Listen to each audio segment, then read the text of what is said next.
Монголын залуучдын холбооны ерөнхий зөвлөлийн хуралд оролцсон залуучуудыг Монгол Улсын ерөнхийсээ сайхан бэлэг хүлээн авч уулзлаа. Энэ үеэр залуучдын тулгамдж байгаа асуудал болоод цаашид хийж хэрэгжүүлэх ажлаа танилцуулж харилцан санал солилцсон байна.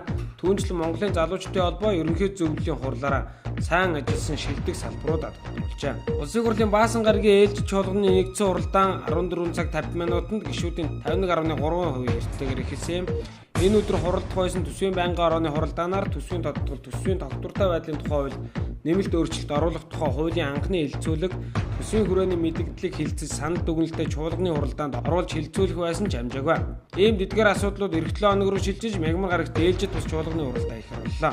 2015-аас 2016 онд мөрдөж ажиллах хөдөлмөр нийгмийн зөвшлийн 3 талд улсын хэлцээр байгуулах ажил амжилттай өндөрлөж, талууд хэлцээрийн бичвэр гарын үсгэж зурсан байна.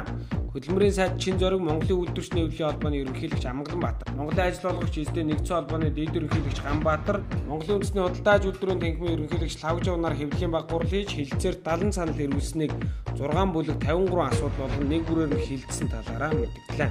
Нямгарагт дэлхийн шашны өдрийг тэмдэглэж Чингис хаан зочдууд дэлхийн шашны өдрийг зохион байгуулахаараа Монголын бахаачуудын үндэсний оюун санааны чуулга хамтран нийгмийн хөгжилдөх залуучуудын оролцоо уулзалт зохион байгууллаа.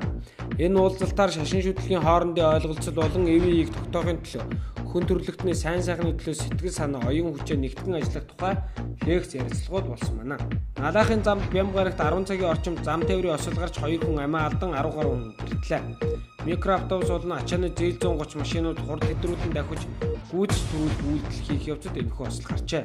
Гэмтэж өртсөн зорчигчдыг түргэн тусламжаа машинаар гэмтэл согос судлалын үндэсний төвд яаралтай өргөжээ. Улсын хурлын гишүүн өргөдлийн байнгын орооны гишүүн Ганбаатарын санаачлагаар үлийн цагаан огтны тархалт үр дагавар шийдвэрлэх арга зам сэдвт хэлэлцүүлэг баасан гарагт төрийн ордонд боллоо.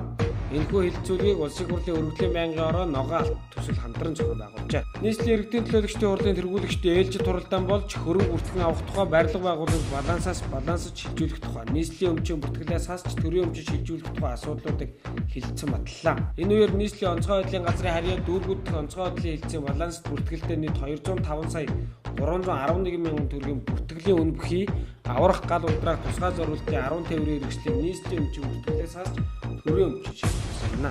Нийслэлийн зорчиг тээврийн нэгтгэл олон нийтийн өмчөд аж ахуйн төлөвлөгөөд үйлдвэрийн газрын ажиллагчид цалин хөлс нийгмийн хамгааллын асуудлаа шийдвэрлэх зорилгоор баасан гарагт Чингисийн төлөв ажигсаад хэлээ. Тэдний хувьд өөрсдөд нь олгодог тэтгэмжийг нийслэлийн төсвөөс хассан асуудал дургуйслаа илэрхийлж цалин болоод нийгмийн асуудлаа шийдвэрлүүлэхээр ийм жагсаж байгаа юм.